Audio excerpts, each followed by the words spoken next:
여러분 안녕하십니까? 문재인 대통령이 내일 평양에 갑니다. 김정은 국무위원장과는 세 번째 만남이지만 남북 정상회담이 평양에서 열리는 거는 11년 만입니다. 문 대통령은 오늘 김정은 위원장과 흉금을 터놓고 많은 대화를 나누겠다고 말했습니다.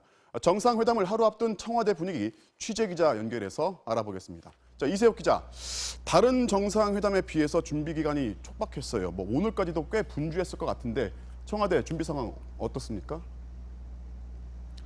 네, 문 대통령은 지금도 김 위원장과 나눌 대화 내용을 가다듬고 있는 것으로 알려졌는데요.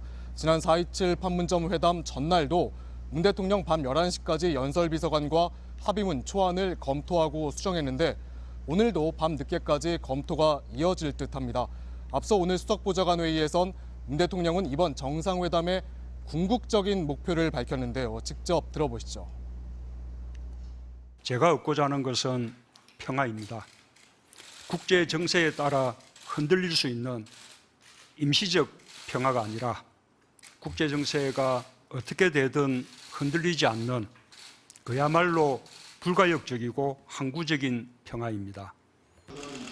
문 대통령은 이 항구적 평화를 위해 이번 회담에서 두 가지 문제에 집중하겠다고 강조했습니다.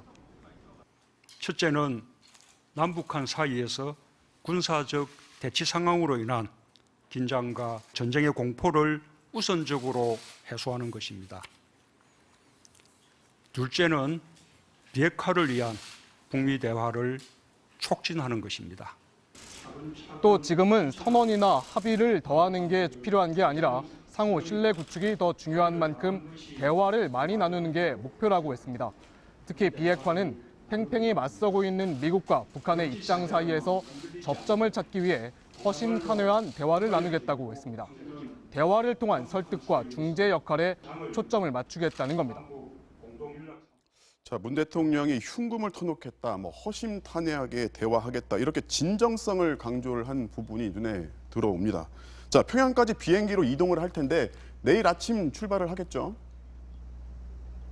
네, 관저에서 8시쯤 떠납니다. 성남 서울공항까지는 헬기로 이동하는데 따라서 지난 판문점 때와 같이 시민들과 악수를 나누거나 하는 계획은 없고요. 2007년과 같은 별도의 대국민 인사도 없다고 합니다. 앞서 전해드린 청와대 회의 발언으로 대신한 셈이죠. 만남 자체의 의미가 있었던 과거에 비해 이번엔 실무적인 회담이고 또 실천적인 결과물을 내야 한다. 이런 긴장된 분위기가 반영된 걸로 보입니다. 지금까지 청와대에서 전해드렸습니다.